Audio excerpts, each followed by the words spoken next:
Bibo! BBC Biboy Bibo Confessions.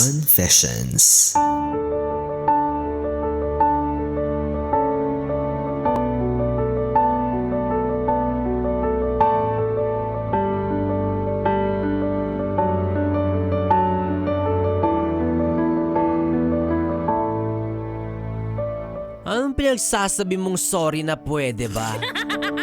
Ganon-ganon na lang ba yun? Matapos mo akong saktan, sasabihin mo sorry na pwede ba? Anong tingin mo sa akin? Marupok? Halika nga dito, kiss mo ko. Yes, friend, ako'y nagbabalik, DJ Biboy Bibo para sa ating tuloy-tuloy na BB Time tungkol sa usaping pinagpalit sa mas malapit.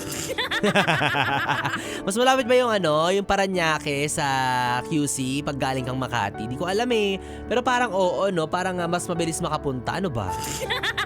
Depende, no? Pero kahit naman gaano pa kalapit kalayo ang isang taong kumikirengking sa'yo o taong minamahal mo, pag yan nagloko, magloloko.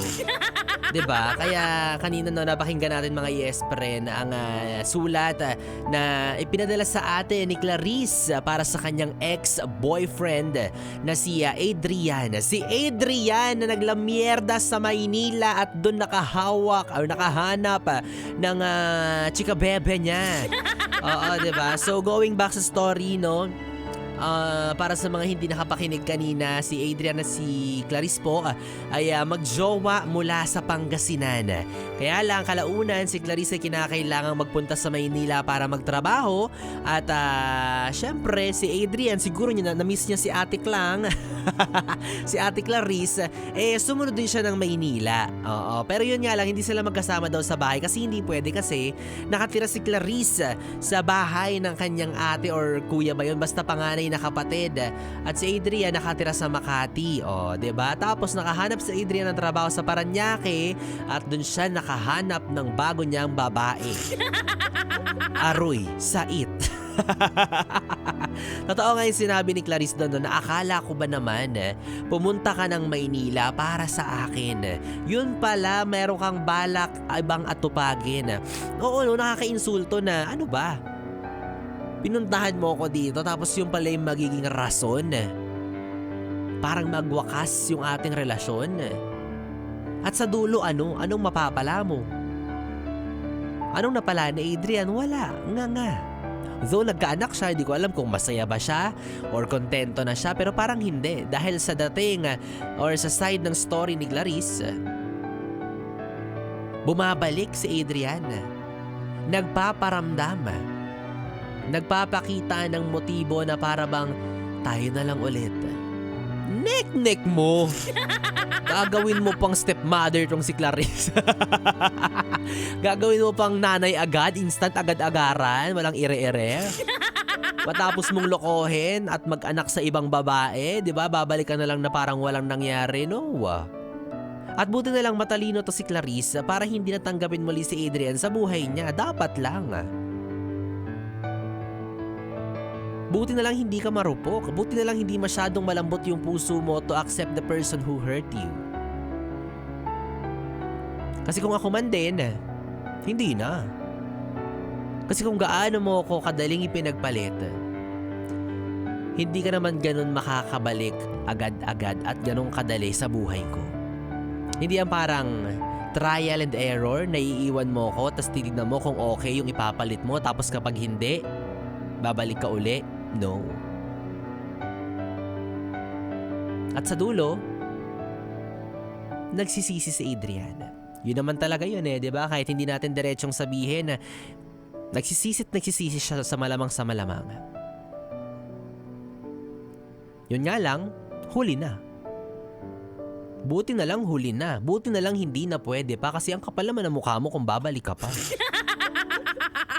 Si Clarice nagmahal ng totoo. Umaasa nga yung tao na ikaw na yung makakasama niya hanggang dulo. Although hindi rin na-clarify kung ano ba yung hindi sobrang detailed yung story o yung sulat na pinadala sa atin kung paano yung nangyaring confrontation, paano nalaman na merong babae, merong third party si Adrian, pero malinaw na nagloko siya. At choice niya yun. Kahit naman i-elaborate natin kung paanong paraan, kung ano ang dahilan, hindi naman na matatakpan yung katotohanan. Yung katotohanan na pumunta ka lang ng Maynila, naghanap ka na ng iba. Na-amaze, no? Siguro sabi niya, wow, ganito pala. Charot. Charot lang. Hindi kasi minsan tayo, di ba, pag napupunta tayo sa ibang lugar, pag may bagong environment, kapag may bago tayong dinadayuhan, talagang na-amaze tayo sa mga tao sa paligid natin, away from our culture, away from our tradition na kinasanayan. Di ba? Kaya siguro talagang mawiwili ka. Pero, is that enough reason para ipagpalit mo yung taong nakarelasyon mo sa loob ng 3 taon? I don't think so. Hindi valid yun. Tapos ngayon nagsisisi ka. Well, ganyan naman talaga sa buhay. Hindi rin naman kita masisisi kung yung nararamdaman mo, kung talagang nafe-feel mo na gusto mong bumalik sa kanya. Kasi pwede nga naman kung ayaw mo na dun sa naanakan mo, pwede nga namang humanap ka na lang ulit ng ibang babae, no? Pero hindi, kasi bumalik ka pa rin kay Clarice sa dati mong karelasyon. Ibig sabihin, may pagmamahal ka pa rin at umaasa ka pa rin. Pero sana naisip mo yan before mo gawin yung kalokohan na ginawa mo. Na kay Clarice ka pala sigurado. Na si Clarice pala yung gusto mo. Para hindi ka naman nagmumukhang tanga na bumabalik-balik ka. Kaya bilib ako sa mga taong ganyan, no? Yung ang kapal-kapal ng apog na mangiiwan sa kawalan out of nowhere, hindi mo alam kung ano yung eksaktong dahilan. Tapos, kung kailan durog na durog ka, nagpapakasaya siya sa iba. Tapos kapag okay ka na, babalik siya. Di ba parang tanga? Ano yun? Anong klaseng trip yun? Hindi nyo man lang nirespeto yung tao? Yung prosesong pinagdaanan niya makamove on lang dahil sa pananakit mo? Winalang hiya mo na nga the moment na niloko mo eh. Tapos babalik ka ng ganun-ganun na lang. Kaya ikaw, yes, friend, kung may bala kang iwan yung jowa or partner mo para sa ibang tao, tanungin mo yung sarili mo. Worth it ba tong isa-sacrifice ko? Worth it bang ipagpalit ko tong taong to? Eto na naman tayo, no? Sa sinasabi natin palagi at paulit-ulit about the 80-20 rule. 80-20 rule. 80% nasa kasalukuyang jowa mo na lahat ng hinahanap mo sa isang tao. Maganda, magwapo, masarap magluto, masarap in general. Kaso, may flaws. Yung flaws na yun yung 20%. Yun yung mga bagay na wala siya, na hinahanap mo pa. Kaya ang tendency, yung 20% na yun, hahanapin mo sa iba. Tapos kapag natikman mo na yung 20% na hinahanap mo sa pagkukulang niya, babalik ka. O, diba?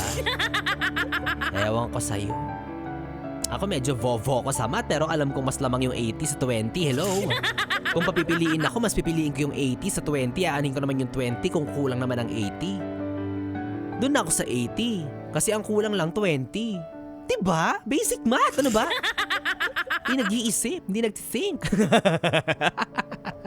So bottom line, mga yes friend, kapag nararamdaman mo na ayaw mo na sa partner mo, kapag nakakaramdam ka ng pagkasawa, o hindi naman kaya pag dumadaan ang inyong relasyon sa pagsubok, mapamajowa man yan, mag-asawa, solusyonan nyo ng kayong dalawa. Hindi mo mahahanap yung solusyon sa pakikipagkilala or pagpapalit agad ng ibang jowa, ng ibang partner.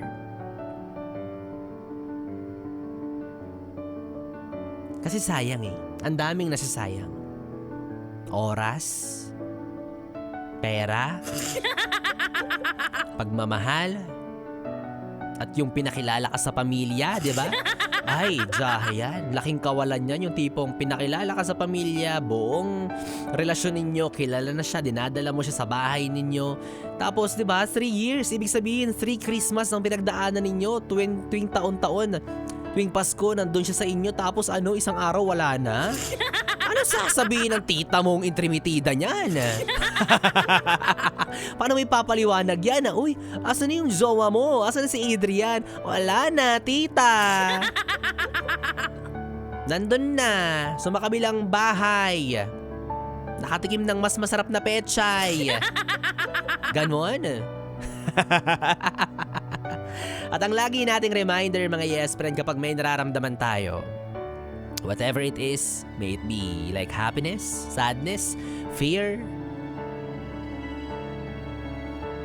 or even change of hearts, let's be open sa mga partner natin. Partner mo yan for a reason.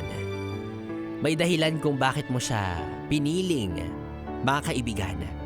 Yung puso't isip nyo dapat konektado na yan at all times. Huwag mo namang baliwalain. Huwag mo namang isang tabi yung mararamdaman niya para lang sa ikasasaya mo. At kung napapagod ka na, kung nagsasawa ka na, magpahinga ka. Pwede kang mag-adjust, pwede kang humingi ng space, but make sure that that space na hinihingi mo is para magpahinga, para bumalik muli sa kanya. Just to refresh, hindi para magpahinga sa iba, hindi para magpa-comfort sa kung sino-sino. Comfort lang pala hinahanap mo. Sana nag-comforter ka na lang sa kama. Hindi yung humiga ka sa kama ng iba. Ay, nako. Kaya naman ako, ayoko pa magmahal. Kasi, wala na. Mahirap na, oo.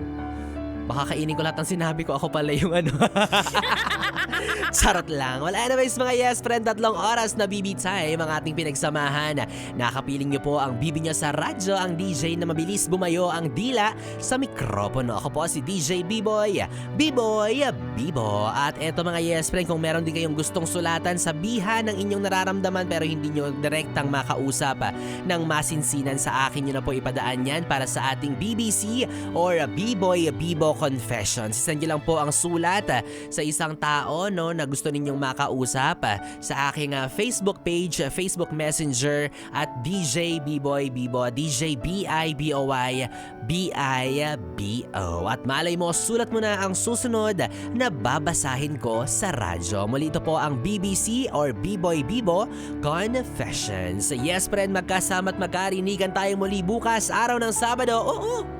Weekend na! Bilis! Mula 2 p.m. to 6 p.m. para sa ating programang Stick to One, mga kantang OPM hatid sa inyo ng 101.1 Yes FM. Solid! Good night, baby! At para sa ating susunod na kanta na bagay sa iyo na nagpaubaya at hindi na nagkandara pa, here's Moira de la Torres song, Paubaya. Good night, baby! Saan